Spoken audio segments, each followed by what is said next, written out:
Good afternoon. So a lot of my listeners are traveling out on Route 66 for the centennial celebrations, but they're very confused about which road is the actual Route 66. Different maps say different things and Google Earth tells you another thing.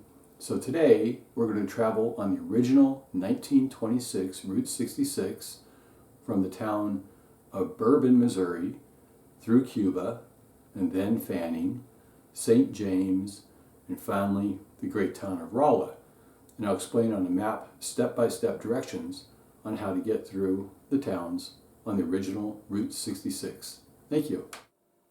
We will start our tour in the town of Bourbon, Missouri, head west into Cuba, and then Fanning, St. James, and finally the great town of Rolla. So start at the intersection of West Pine Street and Bourbon, head southwest on Old Route 66. This is part of the original 1926 two-lane alignment, runs parallel to Interstate 44, also referred to as U.S. Bicycle Route 66 on Google Maps. West Pine is a simple two-lane road, takes you through the very peaceful rural neighborhoods and open farmland of Missouri. Head about 6 miles, past the Bourbon Water Tower at the high school. Eventually you run into Road Missouri H. Stop for breakfast or lunch at Skippy's Route 66 restaurant. After eating, head a block north on Missouri H. On your left is a Crawford County historical marker. Now return, continue west on Old Route 66. This runs along I-44, and eventually the railroad tracks will appear on your left. Take this about 6 miles until you enter the town of Cuba. On the left you will see the Cuba Water Tower. A few more blocks, park at the Missouri Hick Barbecue. In Route 66, becomes East Washington Boulevard at this point. This is a critical junction on your tour. Across Washington, you will see a dirt road that leads to some cabins. This dirt road runs next to the railroad tracks, is the original 1926 alignment of Route 66. In the old days, all the old buildings and hotels out here, they face the tracks to cater to the railroad passengers. There's not a lot to see today, but it's fun to take a look of the tracks of the old road. The dirt road served as Route 66 for only a year, till it was realigned with the East Washington Boulevard in 1927. Then the old buildings were redesigned to face our new Route 66 alignment. Return to Missouri Hicks. To the left of Missouri Hick is a famous Wagon Wheel Motel with its iconic sign. Continue west on Washington, which is the 1927 alignment. This is only about a mile or two until you hit the Kinder Cemetery at the edge of town. Along the way, you will see some old gas stations, hotels, past the Betty Davis mural on the right, and Shelley's Diner on the left, the Al West mural, the old ConocoPhillips cottage-style gas station at the Franklin Four-Way. So at Franklin Street, take a detour to the right, head north, pass over Interstate 44, and on the right is a 1955 Cuba Drive-In Theater. This is a must-see for any Route 66 visitor. Now turn around, head back to Washington, Old Route 66, and turn to the west again. Leave the town of Cuba on Old Route 66, which is again the original 1926 alignment. Head about 4 miles west until you get to the little town of Fanning. Here you'll find the historic, world-famous Red Rocker rocking chair. Make sure you stop at the Fanning Outpost General Store for the huge selection of soft drinks and souvenirs. And stay on Old Route 66, another 10 miles, to the quiet town of St. James, where Route 66 now becomes East James Boulevard. There's not a lot of historic sites here, but it's a nice town to drive through and explore. And once you hit the main intersection of St. James and South Jefferson Street, Google Maps and other maps will advise you to turn right onto Old Route 66. This is not the original alignment. Instead, Route 66 actually heads straight across Jefferson into a residential area, and this turns into a beautiful split Esplanade Road with westbound lanes on the right and eastbound lanes on the left. I believe it is the only original split Route 66 in the state. This part of Route 66 continues straight about a mile until you get to Marion Drive. At this point, the road heads straight across the north side of I-44 to what is now the North Outer Road to the interstate.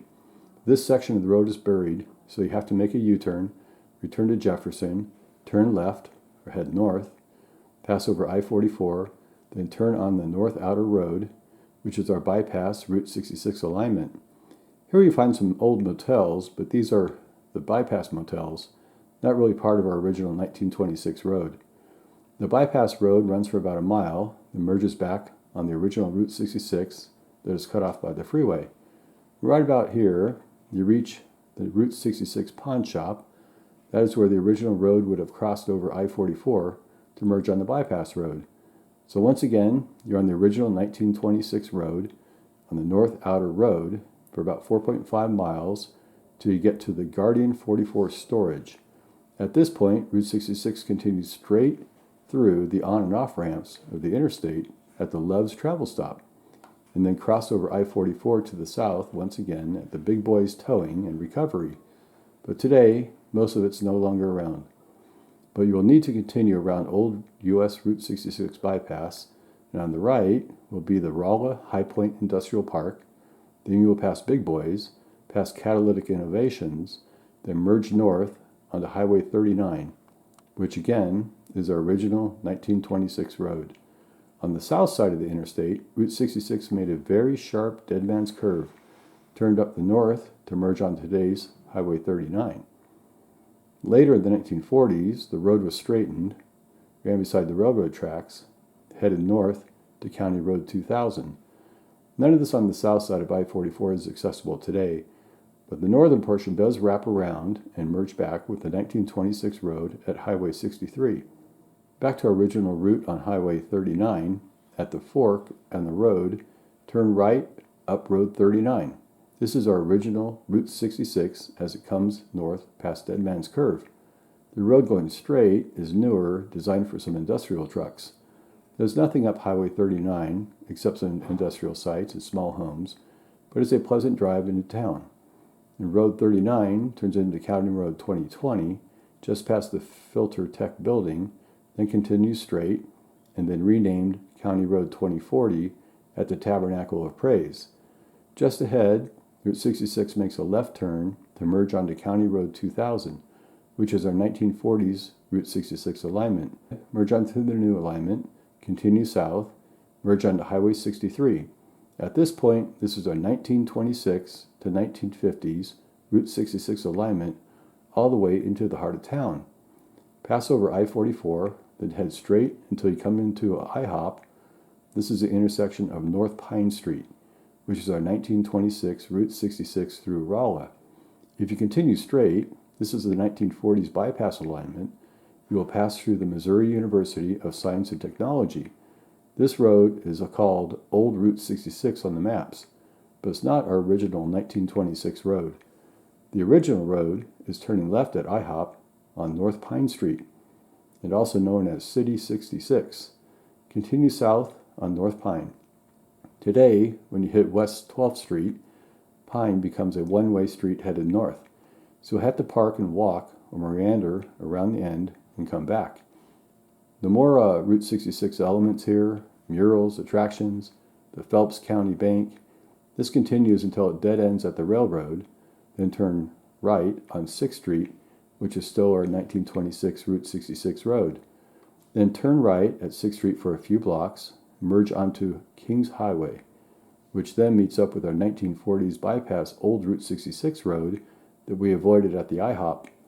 Continue west on Kings Highway at the Bueller Park at Highway 72. Gets a little wonky, but you need to take the traffic circle around, merge onto US Bicycle Route 66. Of course, the original road went straight through in the old days. Continue west about a few miles as a south frontage road along I-44, and you pass into the section of town called Martin Springs. Make sure you stop at the Martin Springs store. This is an old provisions and cabin stop along Route 66. There are chickens at the back, the store on the ground floor, even a Natural Springs water house. Continue west on Road 7100. It's a very narrow road, but it gives you a sense of traveling remote areas of old Route 66. Up on the left is the abandoned Poncho's restaurant, and to the right of that is a residence, which used to be an old speakeasy. And just past the Speakeasy is another Route 66 Dead Man's Curve. Takes a sharp right to the north. You head over the Little Beaver Creek Bridge, continue northwest to the Gap at Doolittle, where Interstate 44 once again buries into our original road. That's how you get from Cuba to Rolla on old Route 66. And I hope you enjoyed the video.